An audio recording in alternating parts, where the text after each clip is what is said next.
Hello po sa inyong lahat mga ka-crypto. Ako po si Pinoy Crypto Trader at sa video na ito ay atin pong pag-uusapan ang pwede po nating kitain kay XRP sa pag-hold ng token na 1K, 5K or at saka 10K na XRP token kung sakaling umakyat po ito sa mga presyong $1, $5 or $10.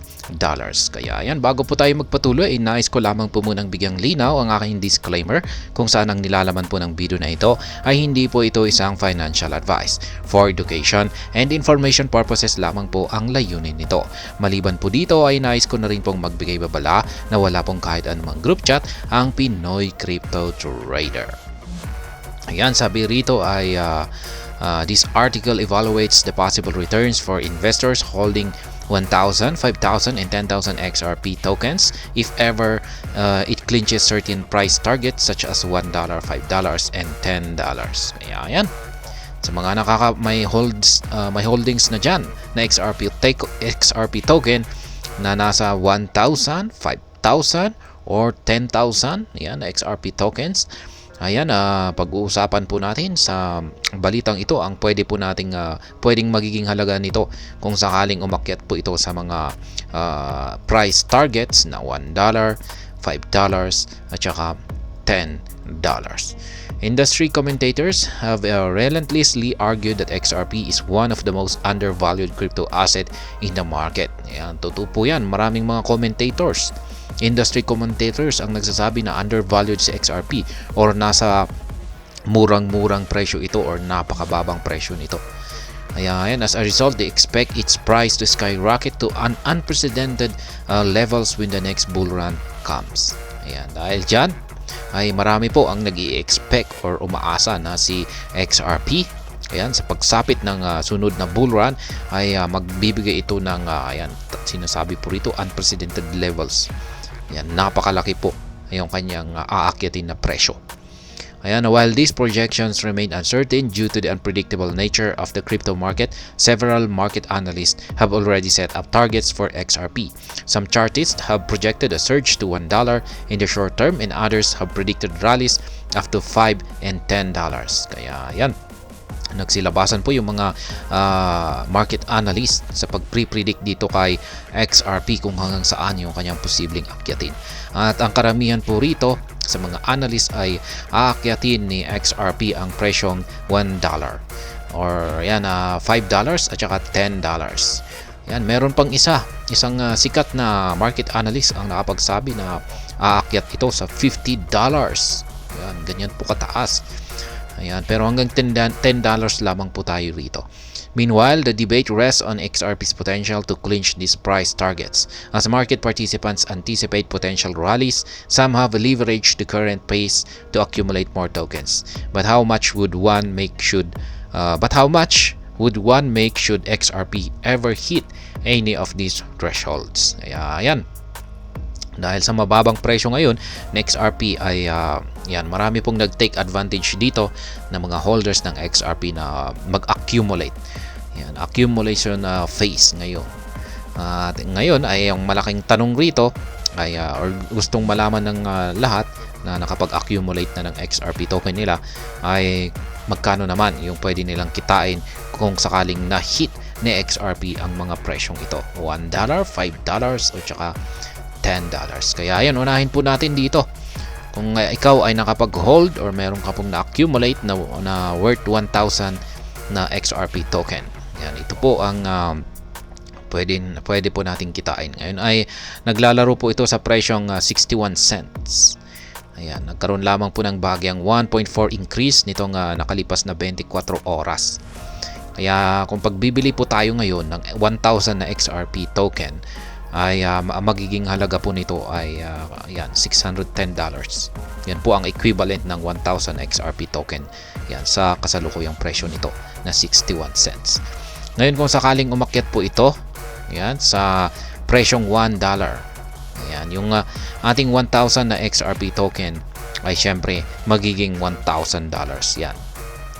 Yung 1,000 token is syempre equal to $1,000 yan. Kaya i-minus po natin yung ating initial investment na $610. Kaya yung ating kinita rito ay nasa $390. Kaya ayan. Okay na rin po yan.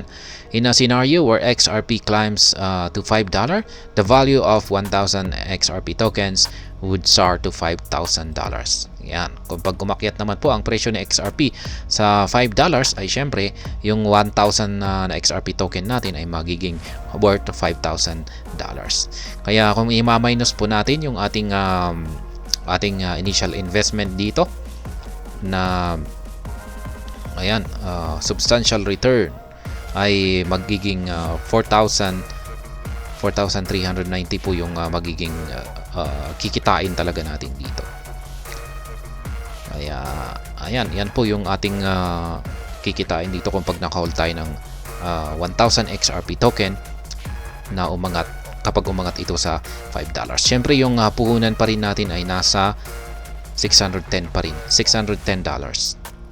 Kaya yan pa rin yung ating puhunan dito kasi nabili nga natin yung 1,000 XRP token natin sa kasalukuyang presyo nito na 61 cents.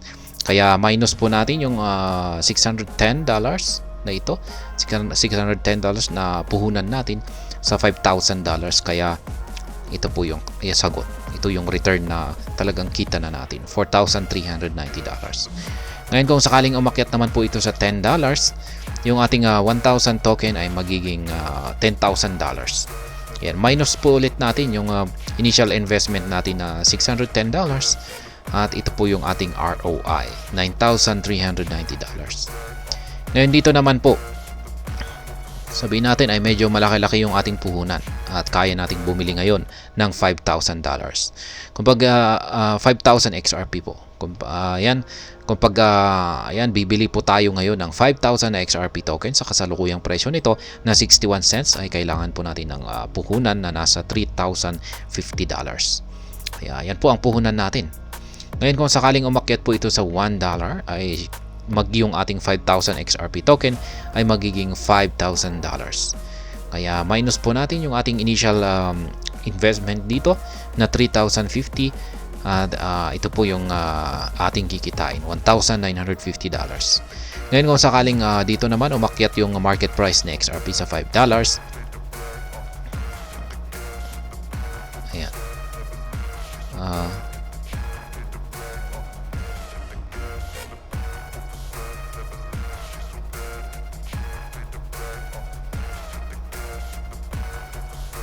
ayan,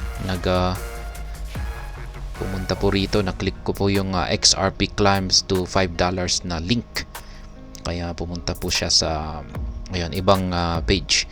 Kaya ayan, yung 5,000 na token natin kapag sakaling umakyat yung market price na XRP sa $5 ay magbibigay po ito ng ang magiging value nito ay $25,000. Kaya i-minus po natin yung ating initial investment dito na 3,050. Yung ating kita talaga rito or yung ating ROI ay nasa $21,950.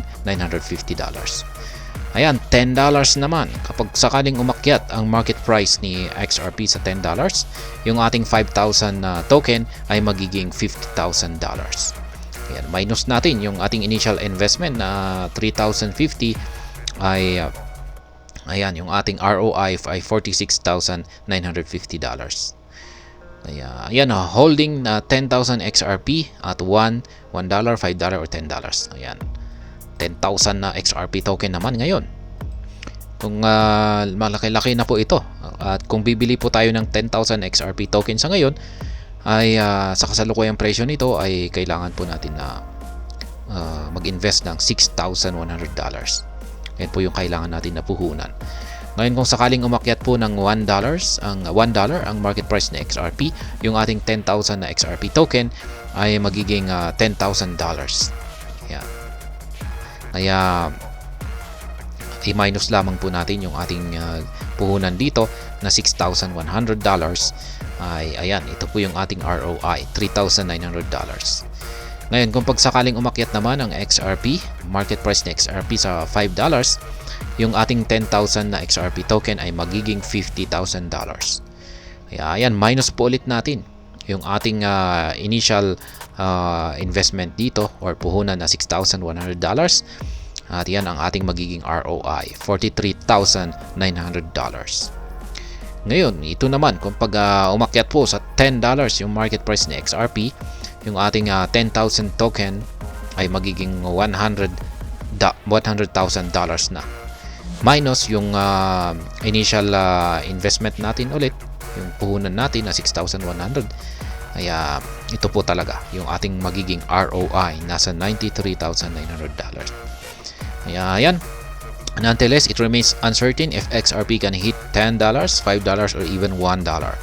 The unpredictable nature of the crypto market calls for a cautious approach. Investors are encouraged to conduct thorough research before making any investment decisions. Yan, mga predictions lamang po yan na yung $1 at saka $5 at saka $10 ay mga prediction po ito sa mga base po sa mga market analysts. Kaya yan, pwede pong hindi mangyari ito. Ayan, kaya or pwedeng mangyari pero napakatagal na panahon siguro bago mangyari, or pwedeng mangyari na rin ito sa mga susunod na taon lamang. Kaya ayan, mga predictions po lamang po ang mga ito. Kaya ayan, at least magkakaroon lamang po tayo ng idea kung magkano yung posible po nating kitain.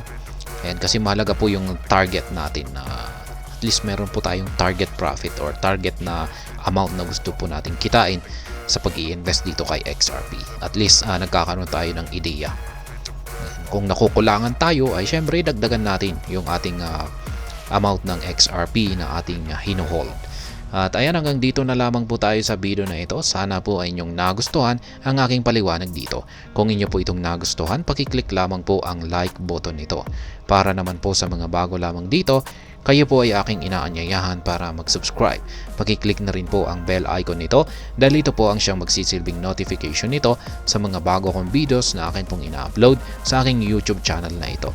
Marami pong salamat sa panonood. Ingat po tayo lagi at God bless po sa ating lahat.